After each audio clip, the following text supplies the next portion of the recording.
President Duterte, nakulong ako 2 beses. Magbabago ka sa loob ng kulungan. Sana wag mo masamain ito. Kailangan ng kaluluwa mo na magbago. Kailangan na wag ka nang magpanggap na hindi ka gumawa ng kasalanan. Ang laki ng kasalanan mo. Hindi lang sa tao, kundi sa Panginoong Diyos. Ang nanay mo ay isang kilalang Catholic lay leader sa Davao, malapit sa mga Jesuita. Very prayerful woman. Siguro sa iyong kulungan, magdasal ka sa nanay mo, and I will pray to your mother to intercede for you. It is not too late to ask forgiveness. Magandang aminin mo na, wag ka nang magsinungaling sa ICC. Aminin mo na lahat. Pag inamin mo na lahat, the ICC will give you only 2 life sentences. Not 5, not 10. 2 life sentences lang. Pero mas may kapatawaran, mas may pag-unawa ang tao sa isang nagpapakumbaba at umaamin na may kasalanan ako. Ako ay humingi ng tawad dahil nagpapatay ako ng libo-libong kapwa Pilipino ko. Ganun po ang gawin nyo. Maraming salamat po. Hindi ako nagmamakalinis. Marami rin ako nanakaw pero naubos na. So, wala na. Mahirap kayo? Putang ina, sige. Magtiis kayo sa hirap at gutom. Wala akong pakialam.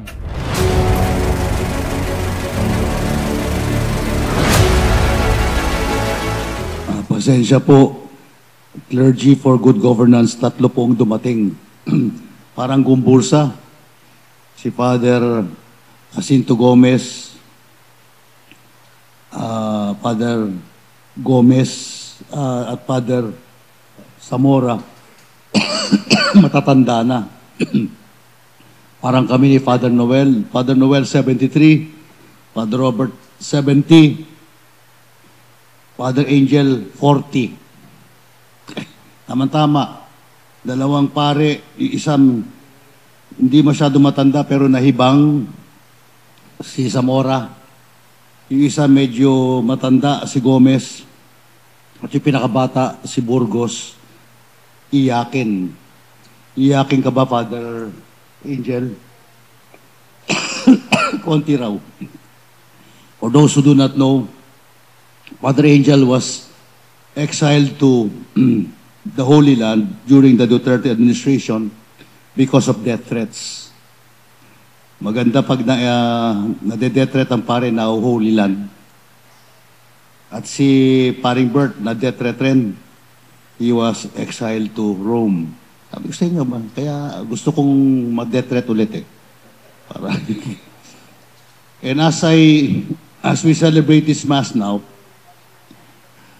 there are 3 groups that are also holding some kind of an activity. One group, the lawyers of the Makabayan Bloc are having a press conference. And then I heard that Panelo, in the name of Duterte, will file a petition at the Supreme Court to compel the ICC to release Duterte to the Philippines. Good luck. Good luck. I forget the third, but many groups are now acting. I hope we are not only acting and overacting, and we from now on, ating pong i-sustain ang pananagutan. That is my reflection. Ang pananagutan. Napakasama ng lahing ito.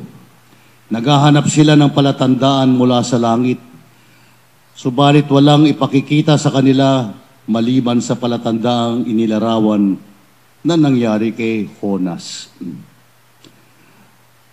2 linggo nang dumaan ang malaking pagtitipon dito sa EDSA Shrine nung sabay-sabay isigaw ng marami. Marcos singilin, Sara litisin, Duterte panagutin. 1-0 na.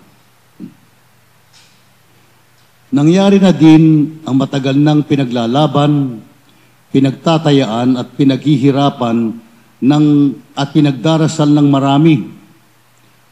Dumating na sa wakas ang warrant of arrest ng ICC para kay Pangulong Duterte At buti na lang walang patumping-tumpik inihatid sa Hague, Netherlands, ang Pangulong akusado ng mga krimen laban sa sangkatauhan.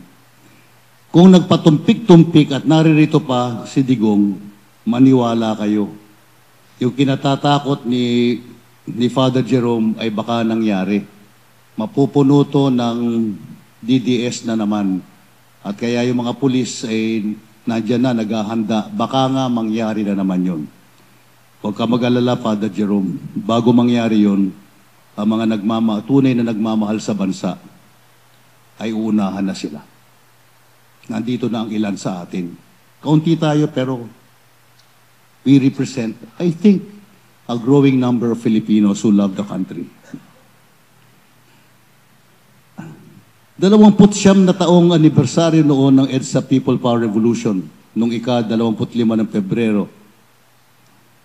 Halos 9 na taon na ang nahalal na Pangulo si Rodrigo Roa Duterte at eksaktong 8 taon na nang ipinakulong niya si Senadora Laila de Lima noong ika-24 ng Pebrero taong 2017. Mabagal, mapanubok, mapanganib ang paghahangad at paglaban para sa pagbabago.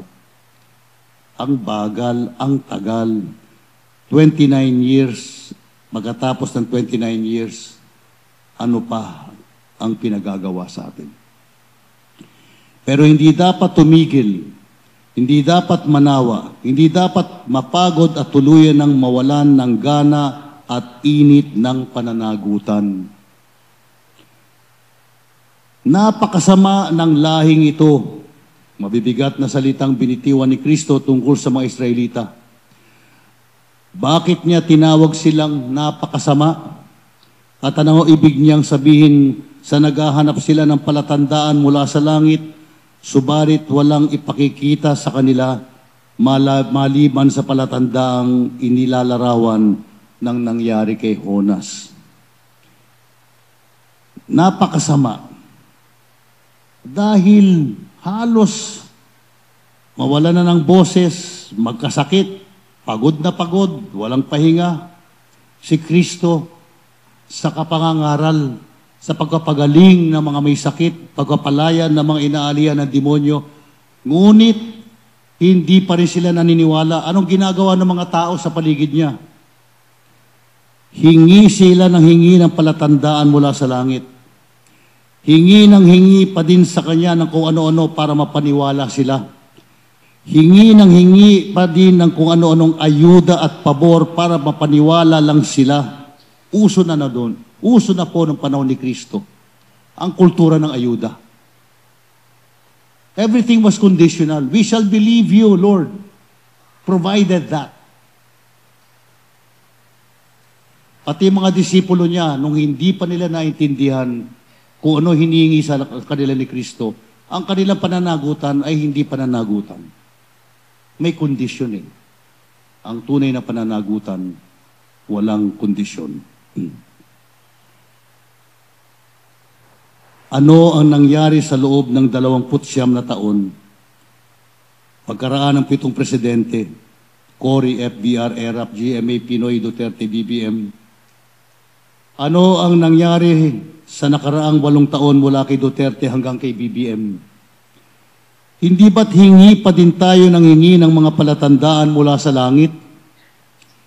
Hindi ba't hingi pa din tayo ng hingi ng kung ano-ano? Nasanay na tayo ng kahihingi at tinamad na ang marami na gumawa. Magsikap, magsakripisyo, magtaya, lumaban at manalangin para sa pagbabago. Mula EDSA 1 hanggang ngayon, mula kay Duterte hanggang kay BBM, nang hina at halos mawala na ang pananagutan o ang commitment ng marami. Maraming natuwa sa politika ng ayuda. Politika ng pabuya at pribilehiyo ng iilan. At napakaraming nagkasya na lang sa mga ilusyon ng walang hanggang pangako ng mga politiko at sa panandaliang kaligayahan ng ayuda ng kanilang inaabot.